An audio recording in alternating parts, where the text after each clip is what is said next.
तो नमस्कार, आप देख रहे हैं civil construction and architecture by Sujeet Singh. Sujeet home appliances, Sujeet career counselling. मेरा वेबसाइट है technodigital.co.in। सभी जगह का अलग अलग उपयोगिता है। हमारा मार्केटिंग ऐप है जिसके थ्रू आपको सिविल इंजीनियरिंग कंस्ट्रक्शन से रिलेटेड सामान मिलेगा और इलेक्ट्रॉनिक्स गुड होम एप्लियंसेस का ऑर्डर कर सकते हैं।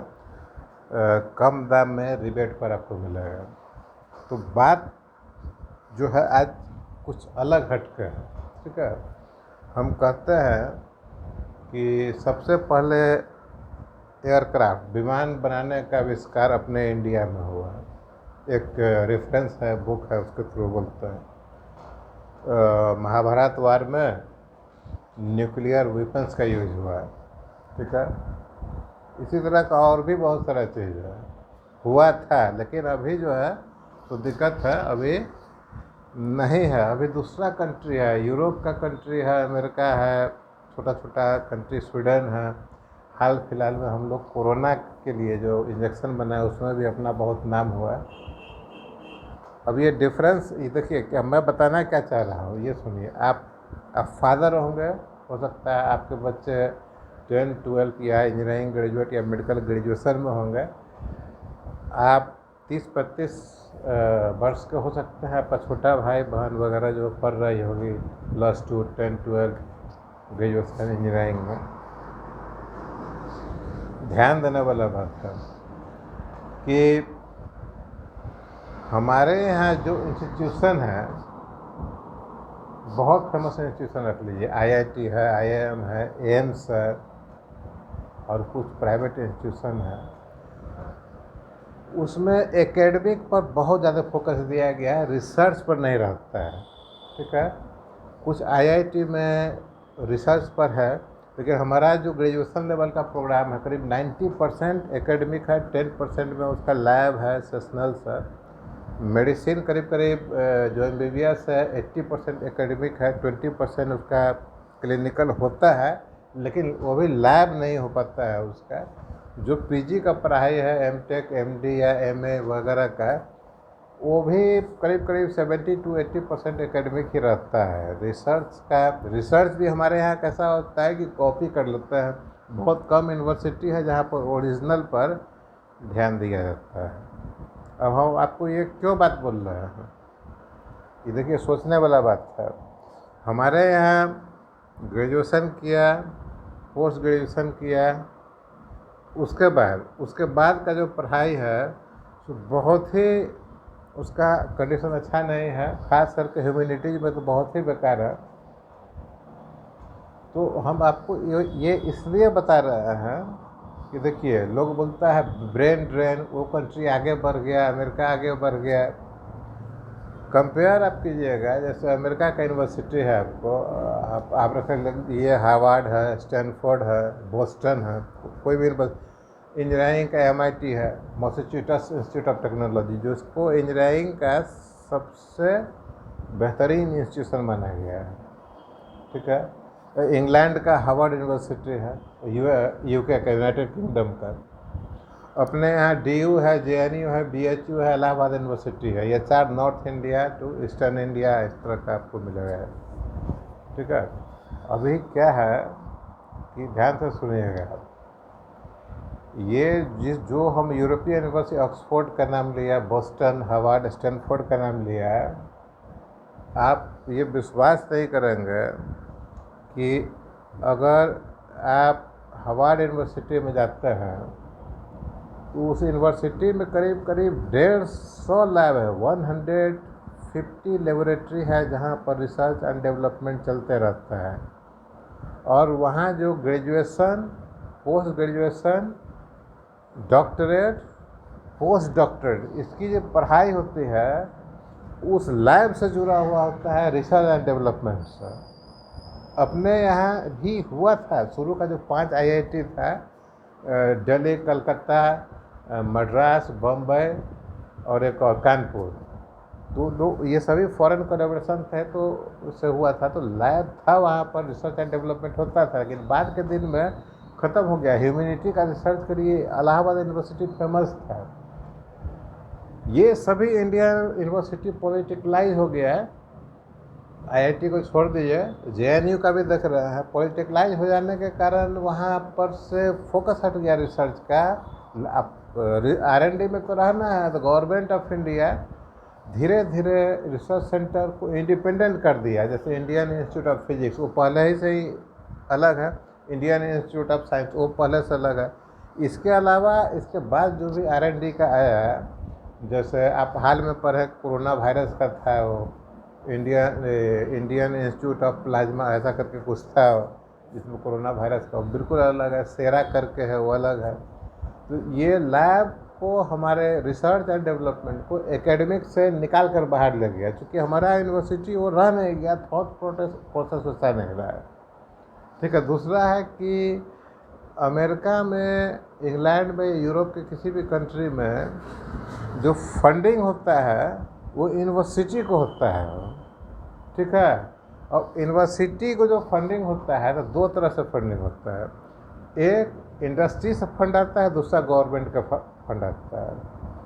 तो गवर्नमेंट से जो फंड आता है वो प्योर साइंस के रिसर्च पर लगता है, वो सबसे अधिक होता है। 80-90% वही फंड होता है। प्योर साइंस मतलब जैसे इलेक्ट्रॉन, प्रोटॉन, न्यूट्रॉन का आविष्कार, कोई वायरस का आविष्कार, कोई नया जर्म्स हुआ, कोई नया बैक्टीरिया हुआ, उसका वो डिपॉजिट बनाता है। ये this is the bacteria and these are its property, ये प्रॉपर्टी है। वो एक नया बैक्टीरिया डिपॉजिट होता है, उस पर फर्दर आगे जाना है।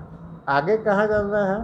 वो अप्लाइड साइंस में चला जाता है। मतलब किसी चीज़ का प्रॉपर्टी फिक्स हो गया है, अब उस प्रॉपर्टी को यूज करेगा इंडस्ट्रीज, तो इंडस्ट्री भी फंड देता है। लेकिन गवर्नमेंट का फंड 80-90% होता है, इंडस्ट्री का फंड 20-10% होता है। यही नहीं, आगे देखिए, सब्सक्राइब कर लीजिए, बड़ा इंपॉर्टेंट चीज़ है। इसके आगे देखिए तो जो उस यूनिवर्सिटी में आप जाइएगा, आप घूमने जाइए, चाहे यूट्यूब भी देखिए, यूट्यूब से तो नहीं पता चलेगा, और स्टैटिस्टिक्स देख सकते हैं, तो ये सभी यूनिवर्सिटी में अमेरिका और इंग्लैंड से ज़्यादा बाहर के देश का रहता है स्टूडेंट्स है।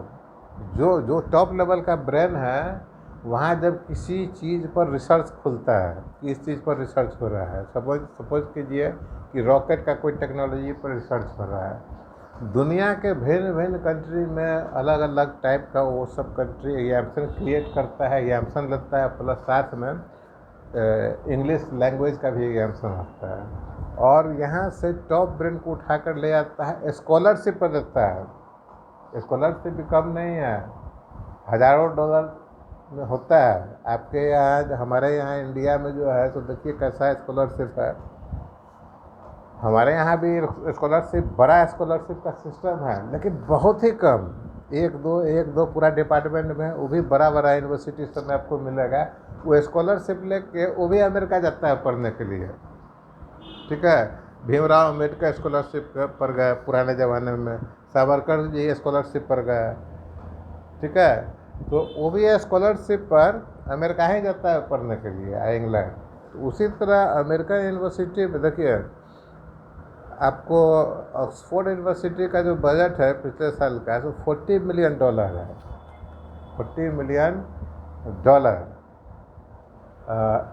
MIT का, मैसाचुसेट्स का पिछले साल का बजट जो है वो $20 मिलियन है। किसी स्टेट के बराबर है वो। उतना गवर्नमेंट $20 मिलियन जो है तो उस देश, वो कंट्री देता है उसको। इसके अलावा जब आप प्योर साइंस से रिसर्च जब अप्लाइड में जाता है, जब उसको इंडस्ट्री में यूज करना है, तो इंडस्ट्री पैसा देता है, सो अलग है। अब जो उस ब्रेन का स्कॉलर है, जो स्टूडेंट है, जो वहाँ जाता है देखने के लिए, तो सोचता है कि हाँ वो बहुत चीज़ है करने के लिए। एक यूनिवर्सिटी में 150 लैब, उस लैब में भी अलग अलग सेक्शन है। अभी एक एग्जांपल है, देखिए कितना कैसा रिसर्च कर सके, biophysics, biochemistry, biotechnology, bio engineering. ठीक है। हम लोग सिविल मैकेनिकल में और उसका साइड बाय साइड 1-2 ब्रांच पढ़ लेते हैं, रिमोट सेंसिंग पढ़ लिए या कुछ ऐसा पढ़ लिए। वहाँ पर सिविल इंजीनियरिंग में अलग अलग सेक्टर पर अलग अलग जो है सो रिसर्च हो रहा है, चल रहा है।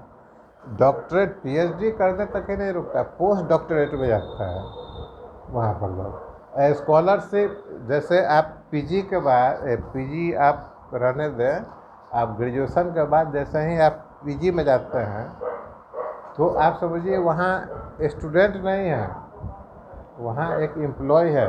ठीक है, किसी किसी यूनिवर्सिटी में जो एम्प्लॉय को फैसिलिटी मिलता है वो मिलता है। जैसे अपने यहाँ देश में जो सरकारी मेडिकल कॉलेज में अगर कोई एमबीए करता है या एमटेक कर रहा है गवर्नमेंट से, गवर्नमेंट का इंजीनियरिंग कॉलेज से, तो उसको स्कॉलरशिप मिलता है, अच्छा खासा होता है। ठीक है, 25,000 30,000 40 जो भी हो, तो वैसे ही वहाँ पर है, लेकिन वो अमाउंट बहुत ही अधिक है। इंडिया में जो है सो गवर्नमेंट सेक्टर में है और वहाँ पर हर जगह है, हर सेक्टर में वो चीज़ है, इतना R&D पर है। तो हम पुराने ज़माने का बात लेकर बैठे रहेंगे कि हमारे यहाँ एरोप्लेन का आविष्कार हुआ, हमारे यहाँ महाभारत में न्यूक्लियर वेपन यूज हुआ। अभी अभी देख रहा है ना, हो सकता है कि आज देखिए अभी हम लोग चांद पर गए 2 बार और भी मंगल पर भी गए, तो समय तो बदलते रहता है। हो सकता है कि किसी फील्ड में हम लोग, जैसे चांद के साउथ पोल पर जाने में हम लोग पहले हुए, उसी तरह और भी हो सकता है। तो R&D डेवलप करेंगे तब ना। आपने इसरो को फंड किया है, आपने उस टेक्नोलॉजी को डेवलप करने के लिए, ट्रेनिंग के लिए फंड निकाला, फंड दिया तभी तो किया ना, तो उसको बढ़ाएंगे तभी तो होगा। तो ये चीज़ का कमी है। लोग ऐसा ही अमेरिका, इंग्लैंड या ऑस्ट्रेलिया नहीं चला जाता है पढ़ने के लिए। भाई किसी को पढ़ के इरिगेशन में और सेल और भेल में नौकरी करना है, जॉब करना है। किसी का दिमाग ऐसा है कि और करना चाहता है, कुछ नया करना चाहता है, तो उसको अगर फैसिलिटी नहीं देंगे तो अपने देश में कैसे रहेगा, इसलिए वो चला जाता है। तो बेसिकली ये चीज़ है, जब हायर लेवल में जाते हैं, आप ये रखिए ग्रेजुएशन तक सब चीज़ थोड़ा थोड़ा पढ़ाई का है। एक और चीज़ है, आपको जान के आश्चर्य होगा कि जो अमेरिकन यूनिवर्सिटी में जैसे आप इंजीनियरिंग पढ़ने के लिए गए, 4th ईयर का है, 8 सेमेस्टर है, ठीक है, तो हर सेमेस्टर में एक पेपर ह्यूमैनिटीज़ का होगा। ठीक है, और कुछ सब्जेक्ट्स ऐसा होता है, जैसे आप पढ़ रहे हैं मैकेनिकल इंजीनियरिंग, इलेक्ट्रिकल इंजीनियरिंग, साथ साथ आपको बायोलॉजी और बॉटनी में भी घुसना पड़ेगा उसमें। ठीक है, तो तभी तो आप बायोटेक्नोलॉजी के लिए इक्विपमेंट बना पाएगा ना। अब जैसे एक और एग्जाम्पल है, जैसे ब्रेन है, हार्ट है, आप हार्ट बीट करता है, ब्रेन काम करता है, इलेक्ट्रोमैग्नेटिक वेव पर होता है।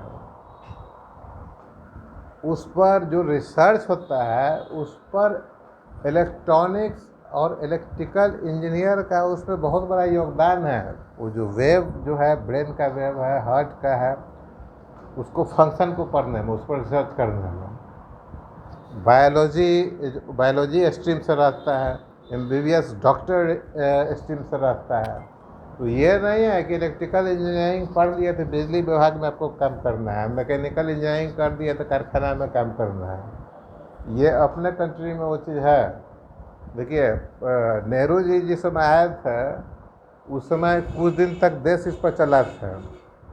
IIT बना अपने पास, 5 IIT, IIM बना, NIT बना, मतलब 55-57 के आसपास ये सब चीज़ घटना हुआ है ना। बाद में वो हम लोग जो है सो उस समय अमेरिका के साथ रिलेशन अच्छा था। बाद में क्या हुआ कि सभी के साथ रिलेशन अच्छा रहना है, ये है वो है, पोलराइजेशन है, कोल्ड वार है, ऐसा करते करते जो है तो हम लोग मिक्स्ड हो गए। ठीक है, थोड़ा सा सोशलिस्ट, थोड़ा सा कैपिटलिस्ट, ऐसा कर करके पढ़ाई लिखाई पर ध्यान ही नहीं रहा।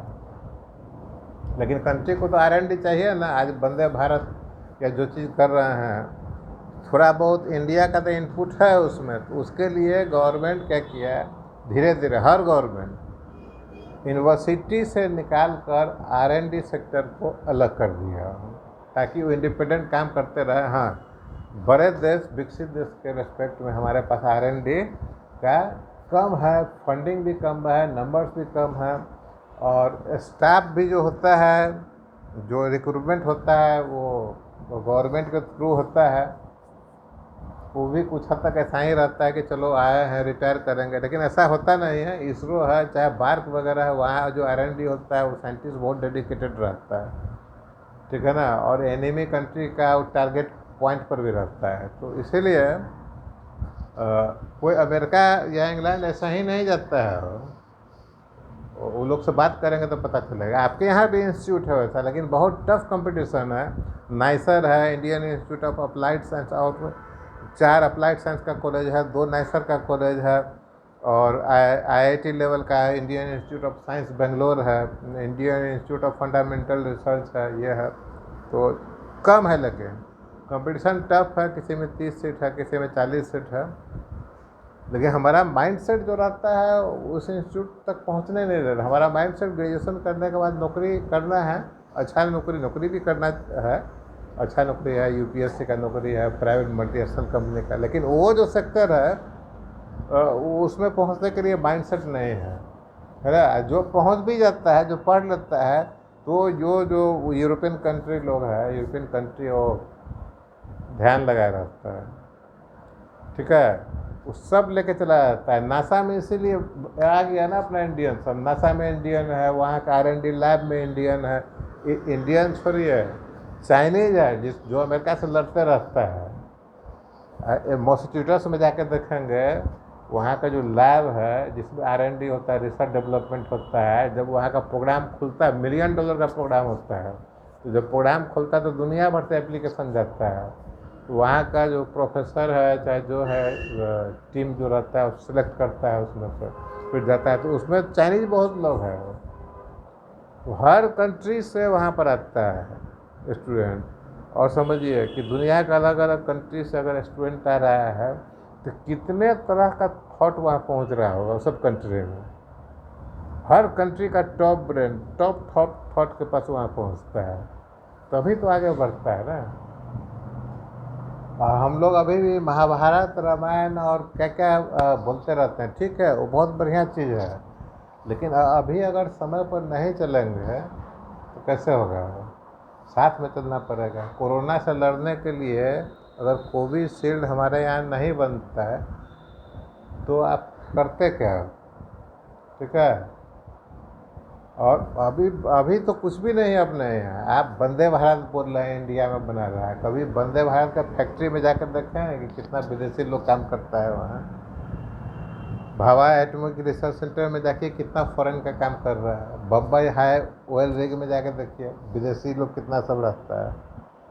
तो आपको दिखलाया कुछ और जाता है, होता कुछ और है। धीरे धीरे बढ़ रहे हैं, लेकिन जिस स्पीड से बढ़ रहे हैं, जितना फंड हम दे पा रहे हैं R&D को, ये बहुत ही मुश्किल है कि हम वो सब कंट्रीज से compete कर पाए।